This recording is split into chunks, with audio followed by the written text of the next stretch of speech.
Hello, hello, hello, and welcome. It's almost 11 o'clock. So, I am here. I am here. I am here. Um, don't use your energy to worry. Use your energy to believe. That's a Dolores Cannon quote. It's up there on Greg's post on Facebook. Some beautiful posts I've been seeing about, positivity, getting your life, um, together and, um, a lot of beautiful positive energies I've seen on Facebook, and I love it. I love it. I love it. Of course, through that through some of it too. I've seen where there's posts about the conflicts and everything in the world, and focusing compassion for ourselves, compassion for others, and it's beautiful to see. And I really I love it. And I it's just and then here comes me. I mean, I do post things on compassion and love and everything. I put today Humpty Dumpty sat on a wall, and because that's where I feel the energy is. Humpty Dumpty sat on a wall. Humpty Dumpty had a great fall. All the king's horses and all the king's men couldn't put Humpty together again. When you think about that, I mean, first of all, why is the egg sitting up there on a wall? you know, and this is where I think a lot of people are. They're sitting up there on the wall, and that's where a lot of the energy is having people to sit up there on a wall. And we're moving forward. We do have we are trying to make finding different solutions, especially with Mars in Aquarius, and as Mars is heading towards Saturn and squaring off to lovely Uranus. We are wanting to look for different solutions and different ways of dealing things. And I feel like it's, as Dr. Wayne Dyer says, it's excuses be gone. What are the excuses that we are using not to move forward, not to be mobile in where we want to go and what we want to do? And this is about getting back on track, and doing nothing. I feel is it's just like you're in the grand, you're in the Grand Canyon, and you're yelling, and the echo is just coming back, and it's just coming back. It's like it's not going anywhere. It's echoing off into the abyss. um if we are just sort of sitting there, and you can sit there and complain about something, but if you're not doing or being active about it, then it just sits there. Years ago, back, when I had a tent in my house, and we I put up a gazebo tent in this one area of my home, and I made it my sort of office area and closed it off, and I did healings and stuff in this area. And I sat with a friend at that time, and I'm just like, well, I don't know what I'm doing. Why isn't my business growing? Why isn't anything happening with my business? And she's like, I don't know, Mary, you're doing, you know, um, you're good at what you do, but you're not, people weren't coming to my home. People weren't booking in. And one of the things is where I felt like, well, I put up the tent, I'm thinking positive thoughts, I'm putting it out there, but I was being Humpty Dumpty sitting on a wall. I wasn't doing anything that's proactive. What are you doing that's proactive to make the changes? It's where if you are wanting to lose weight, you wanting to get healthier, you have to be proactive in some ways. You can't just do it when, say, you're at the gym with your workout person. There's other things outside of the gym, or other things outside that you need to do. It's one thing of going on a diet program, yet you're expecting that shake to be the one that's going to get you thin, but you are still doing basically the same thing as you've done before, but you're not doing anything differently. This is an energy of saying, okay, what do you want to do? What is on, as I stated yesterday on your sheet, what is it that you brought on your sheet? Now you have to be proactive to do what you need to do. You have to step out and start to do the things that you need to do in order to make the changes that you want to make. And that's with everything that we're seeing in our lives. It's like our human psyche is a very delicate part of us. When and sometimes and many times we don't really talk about the mental health field. People avoid mental health like the plague. They don't want to talk about it. They don't want to deal with it. It's like just get up and stiff upper lip and get on with life. But we as a society have been inundated for so long, and our psyche is a very fragile part. And now coming back together, coming into it. And now we're being inundated with so many other things of fear of war, fear of this, and, a climate change and lockdowns talking about climate change and a lot of other pieces that are even our own Canadian government is wanting to throw upon us. This is where I feel you can't be the Humpty Dumpty. You got to come off the wall and say something, and you got to speak out. And this is speaking out even when others don't want to hear you, speaking out even when others don't like what you say. But you are speaking your truth. You're not speaking your truth to be a horrible person or what have you, but speaking your truth and understanding that, there's some shit I'm just not going to put up with. There's just some things I'm not going to coincide with. And that's part of the spiritual journey. Many people tell me, "Oh, I want to I've transcended. I've transcended my natal chart. I want to move beyond my natal chart." Hate to tell you, your natal chart is showing you that you've come in here to learn lessons. Are you learning the lessons? If you've transcended so far beyond that chart, then why are you still here on your earth walk? We're here to be a participant. We're here to be a part of. We're not here just to be the director.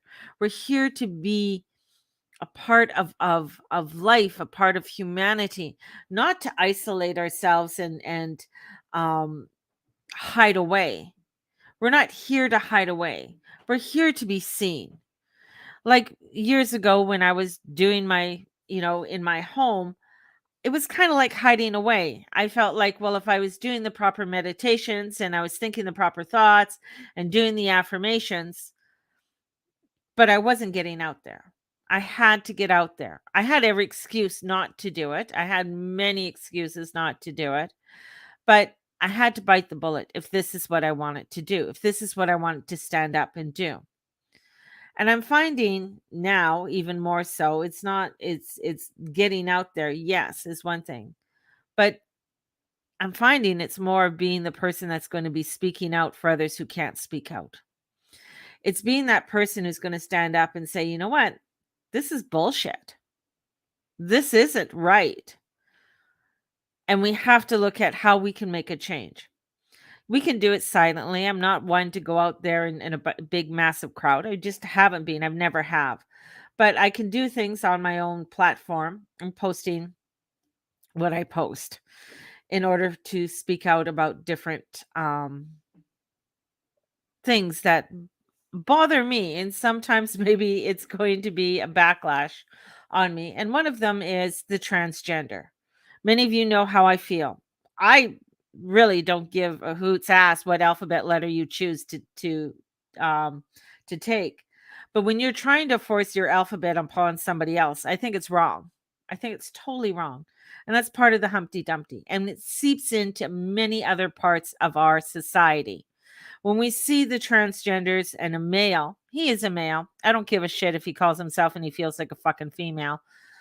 Swimming, you're a man. You have an advantage. My kids grew up playing hockey.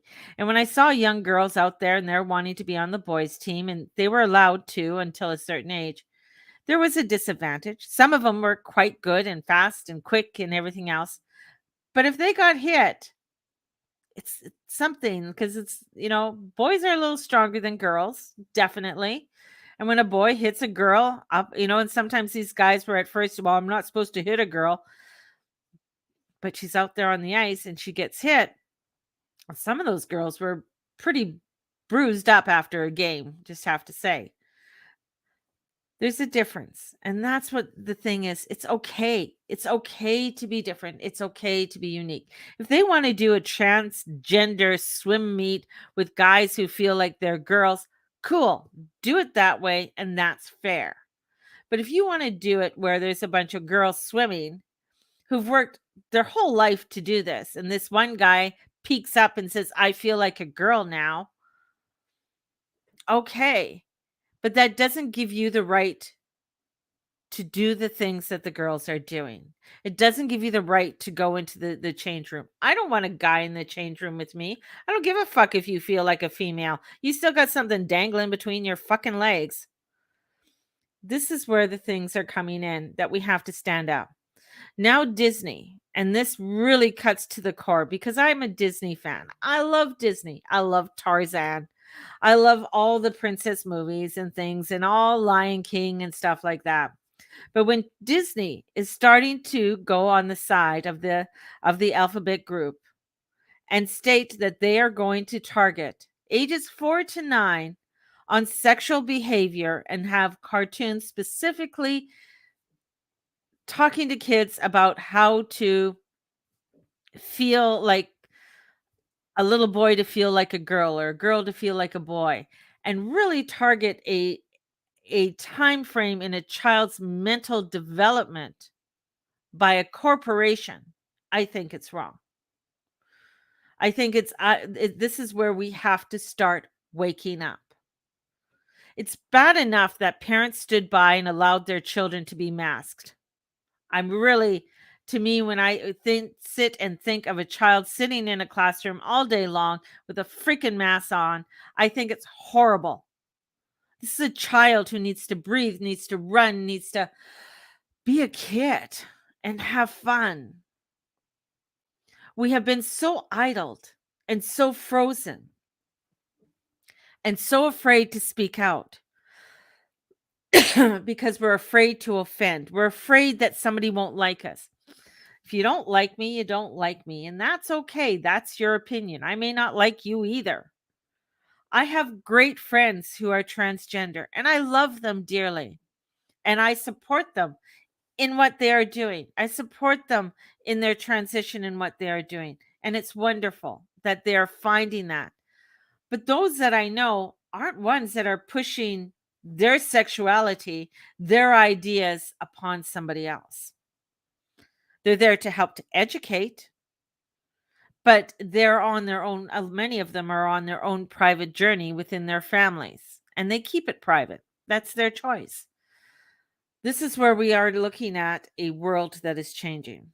Anytime, if you look at history, and I really promote that you guys start studying your history, when you look at different societies, when it comes to sexuality, and when we come into the tours of sexuality and gender identity, unfortunately, that's where society starts to be broken down. And it starts to break down at the very bottom. That's where you see where you got this beautiful massive tree and its roots, and the roots are very deep embedded, and it slowly starts eating away at those roots. And this is where we have to look at and come together in understanding understanding that of people who want to transition. Beautiful, great, fine. That's not my belief. That's your belief. But that doesn't give you the right to push that belief onto me or make you think that I am have a phobia about it. This is where we really are having to break open that egg. This is where things are cracking. This is where things, when Humpty Dumpty falls off the wall, can't put it back together again. And this is why it's okay. Let's get off the wall and let's start working at things that we need to work on to make the changes that we need to make a more harmonious humanitarian world that we want to live in, that we need to stand up for our children. And that's really where Eris comes in, because Eris is starting to make a huge, coming in with her energy. And Eris is the goddess of discord, but she's also the goddess of the underdog. She's the goddess who speaks out for those who cannot speak for themselves. And that is the children. The children are the ones that are being thrown under the bus and being groomed to be these sexual identities and be part of sexuality before they even understand what that all is, right? And this is where, as adults, we have to take that stand. We have to not allow others to take our children and start teaching them something that we don't want them to be taught at this time yet. It's not to hide them from sex. No. As my mom said, there's a time and a place when I will speak to you about this, not when you're 5, right? Not when you're, when you start stepping into certain parts and your body starts growing and transitioning, and yeah, then you're going to have questions. Then I will answer those questions. I've always had open communications with my children about sexuality and the changes of their body. It's always been there. I'm not afraid to talk about sex. I'm not afraid to talk about it, but I think there's also a time and a place for it all. I really do. And I think that's where a lot within our humanity, within our world, we have forgotten that. We've forgotten to have some morals, our values, and where we want to stand up for those morals and values. And this is where we are coming to a crucial time within our world and the changes that are happening. We're seeing it within our government, we're seeing it within our school districts, and we're seeing it even with corporations with what our children watch. It's time for us to look and pay more attention to what is happening in our world. Money talks, bullshit walks. Where you put your money, where you put your energy to, that's what grows. If you're putting your money towards something that you don't approve of, money talks, bullshit walks. Whatever you put your energy to, that is what grows, both positive and negative. So this is a day, and this is a type of energy that is coming in and asking you, where are you putting your energy? It's like me coming out of the tent and finally doing markets and saying, no, I got to do markets. I got to get out there. And that's what helped to make my business grow. That's what helped me to find other people. And then, listening to my guides who said, okay, you got to get things online.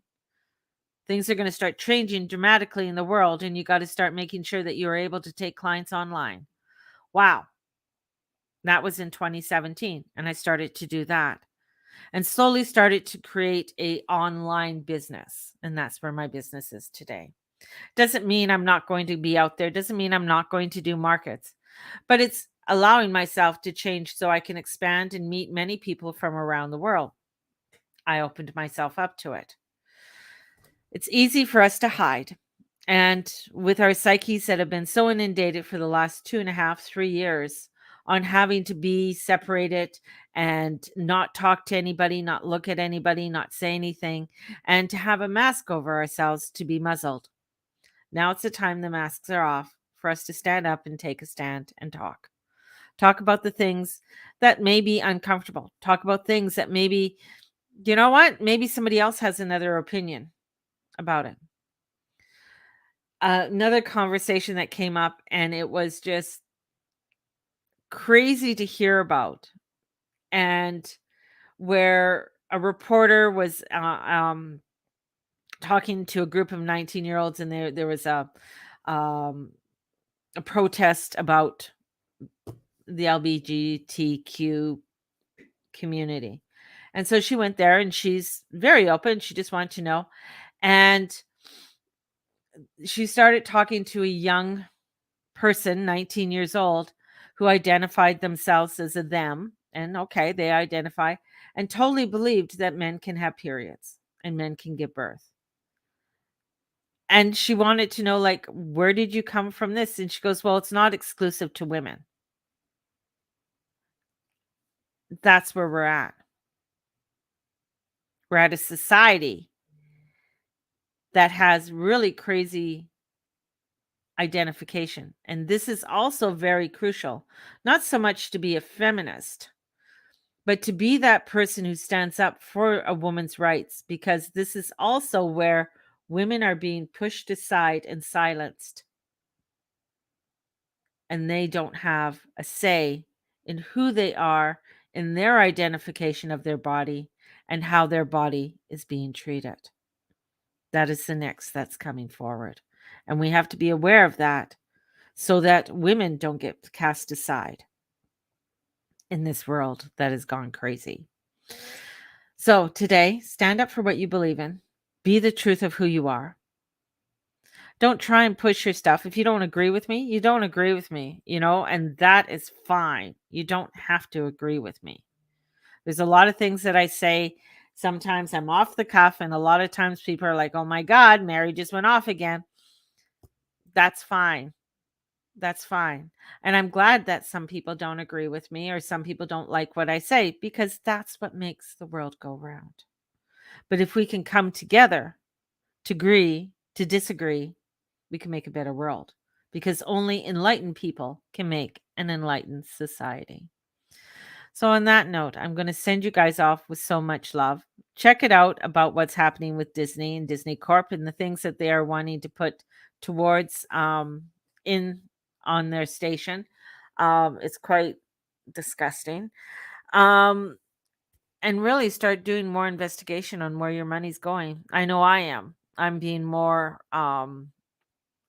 looking at where I buy. Still to this day, I don't buy Nestle products, and I will not buy Nestle products. So there's that. So, there's certain things that, no, I'm not putting my money towards this. I'm putting it towards that. That's where I want to put my money. So there you guys go. Have a fabulous day. Stand up, stand tall, stand bright. Be that beautiful shining light that you are. And may the Lord and the Lady watch over and bless each and every one of you in all that you say and all that you be. Please comment below. You agree, disagree, you're still not sure, you're still investigating, you're still looking, and you still want more information. Awesome. Please do that. And we'll have a fabulous day. Onwards and upwards, everybody. Talk to you soon. Bye-bye.